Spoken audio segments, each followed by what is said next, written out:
Hello artists! Today we're going to be using Illustrator to do hand tracing. So in the past we've used image tracing, which has Illustrator do the tracing. This time we're going to do the tracing ourselves. So we're kind of slowly working our way into illustration. And we're going to use this leading into our next project, which is going to be using the laser cutter to make some special kind of ornaments or other decorations. So let's get started by opening up Illustrator. And then from there we're going to go to File, Open. I do want to navigate to Courses, Art, Print Shop, Illustrator Lessons, and all the way towards the bottom there should be a file called Hand Tracing. I want you to open this. It should look like this. We're going to go to File, Save As. I would like you to save it in the cloud, in your Lessons folder, and call it with your first name and Hand Tracing. So Heather Hand Tracing and save. So today is all about using the pen tool. And I know the pen tool is still kind of intimidating for most people, but it is one of those tools that is a necessary evil in Illustrator. You need to know the pen tool because it is so versatile and you can use it for a lot of different things. It's just like riding a bike, though. You kind of got to get used to it, or driving a car for the first time. The first little bit it feels very weird and hard to do, but then once you get it, you just get it, and it's pretty simple after that. So quick review. So in this drawer, you have the pen tool, you have add anchor point, delete, and then you have that other anchor points tool. We're going to focus on these three here. We're going to be using those today. So we're going to be tracing this flower, all the different parts. I want you to follow along with the video. Feel comfortable with the pen tool. It's just some practice, but we got to get it under our belt. So the first thing we're going to do is I do want to set some different colors with our fill and stroke. So we're going to set the fill to none, and that's really important when you're tracing because otherwise it's going to cover up what you're tracing and you can't see it. So you set it to none, and then we're going to pick a very bright contrasting color. So our flower is pink, so I'm going to recommend like a blue or a bright red, something that will really stand out. You can see it.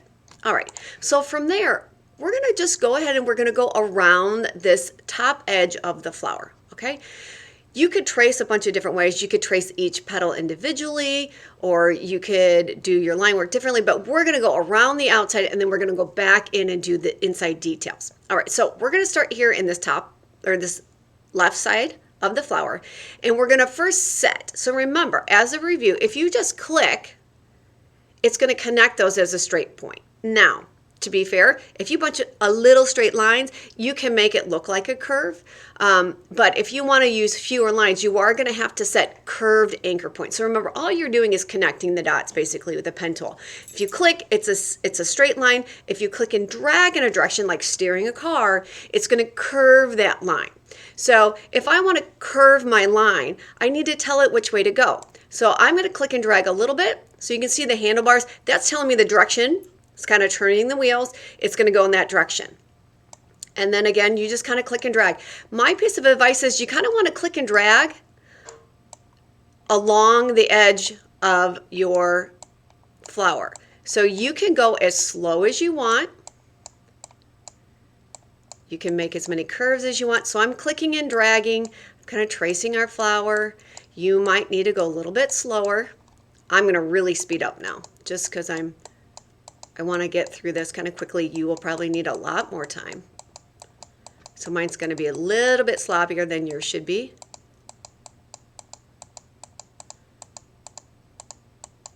So I am clicking and dragging. It's hard to see, but I'm kind of pulling the anchor a little bit so it curves my line so my lines aren't straight. I'm going all the way around the edge. You can kind of hear my mouse clicking.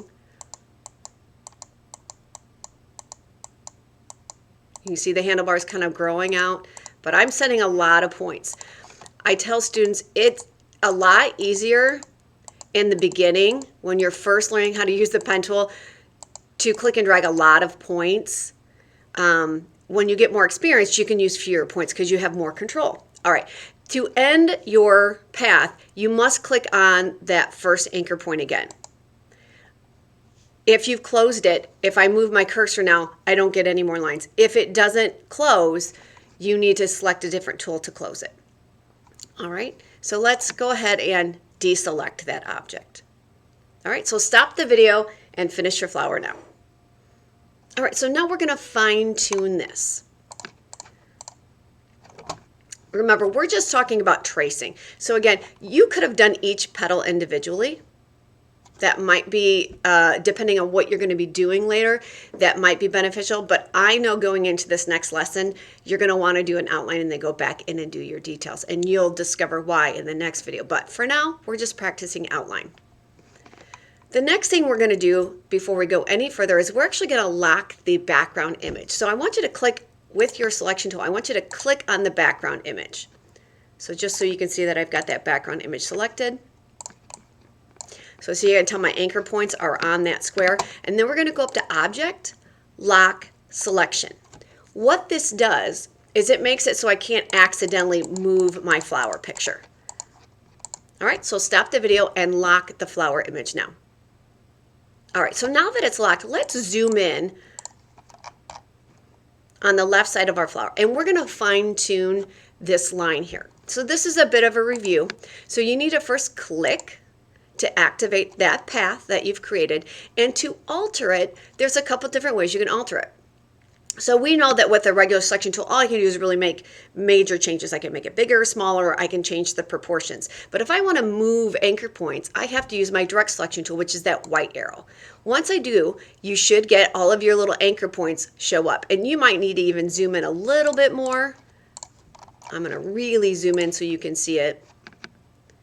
So the moment I click that, you will get your individual anchor points. So you can see, and if you let it hover, so it tells it's hard to see here, but it says path, path, path, path, path, path, path, path, path. And then once I hit an anchor, the word anchor pops up. And then usually your X and Y coordinates will pop up as well. I know I've hit an anchor. It's a little hard to see because I've picked a blue line. Maybe I should switch that real fast so that you can see it a little bit better. All right, so now I might be able to see my path, my anchor points just a little bit better.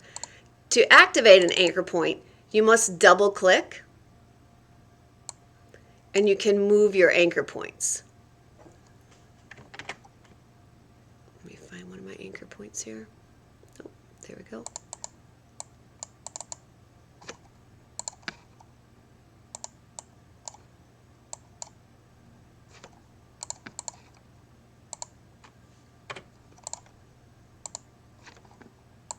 All right, I was in isolation mode. That's why it was doing it, so I apologize. Isolation mode, it basically locks your selection so you can work with something independently. All right, so now that I've got my image back here, so now you can see my anchor points and I've changed it red. If I double click on that anchor point, now I can move that around. So I can literally move the anchor point. I can also, if I have made it a curved line or a curved anchor point, I can change the direction. So in other words, I can turn the steering wheel a little bit. I can also delete an anchor point. So if I feel like I maybe have too many anchor points here or there, or it's just not working the way I want it to, I can delete. So let's say I want to delete that. If I switch over to my delete anchor point, I can hit delete. If I feel I need to add one, so if I'm trying my hardest to get this to work, but I'm like, I can't quite get it to line up, chances are you need another anchor point there to drag. So you can add an anchor point. Now you can move it. All right, so I want you to zoom in, stop the video, and I want you to fine tune your selection. Now this doesn't have to be perfect, guys.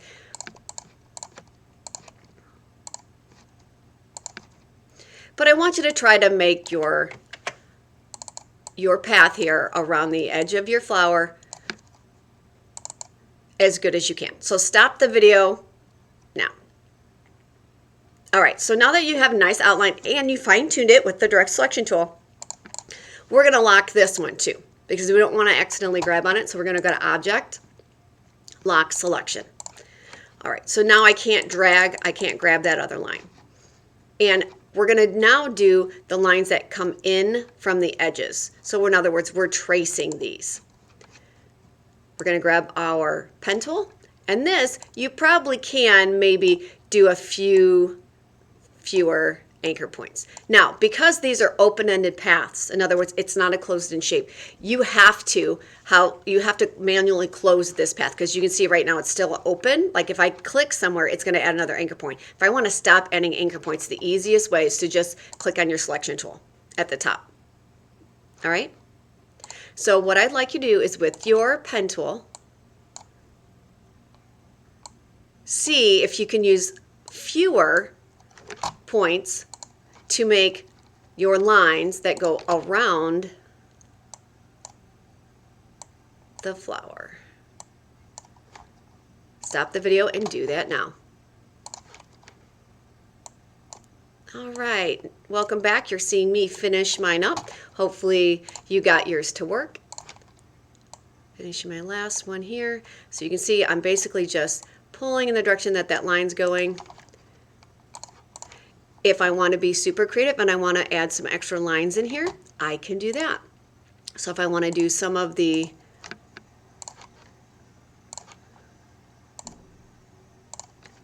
textured lines, we're going to do that anywhere in the video, or sorry, anywhere in the image. We're just going to make some lines. Stop the video and just do some texture lines. Now, if you want to get really creative, you can do some zigzaggy lines just to add the detail in there. Excellent.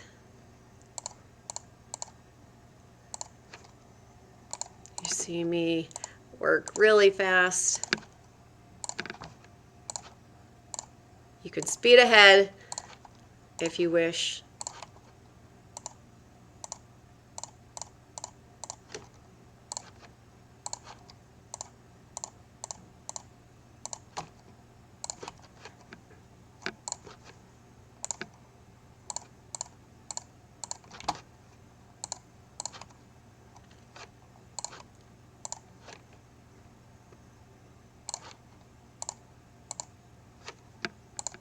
Almost done.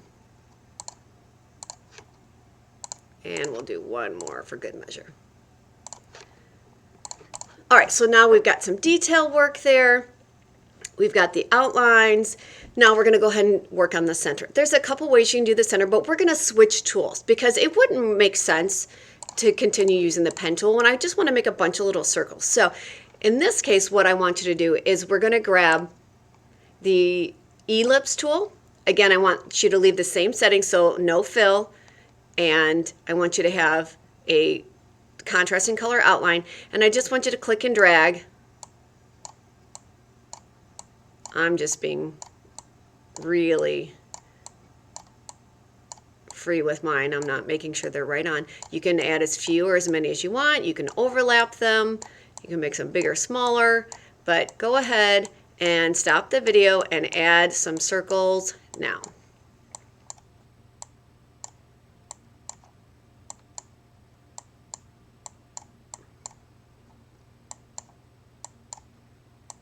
All right, excellent. All right, it's time to see what this image looks like without the flower there and see how good of a job we did tracing, hand tracing our flower here. So we're going to go up to Object, Unlock All. Go ahead and deselect that. We're going to click on the flower image and hit delete. Okay, stop the video doing that now. All right, from here, what you would do as an artist or designer, if you use this method, is now without the photograph there, now you would look at your drawing or your design and decide, okay, what changes do I want to make? Because you're an artist, you have what's called artistic license to change things as much as you want. So if I'm like, well, maybe I want to make some of my lines a little bit longer, or maybe I want to make some of my lines a little bit thicker.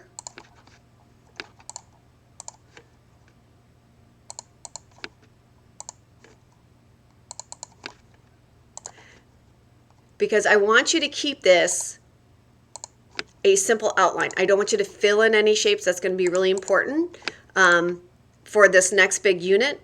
When we are creating our ornaments in the laser cutter, we will get to doing solid shapes, but for right now, we're just doing outlines. Think of it as like coloring book style. All right? When you are done, make sure you invite me to view this. That's it. We're going to start with the next video later after this, following how to prepare your image for the laser cutter. Good job, everybody.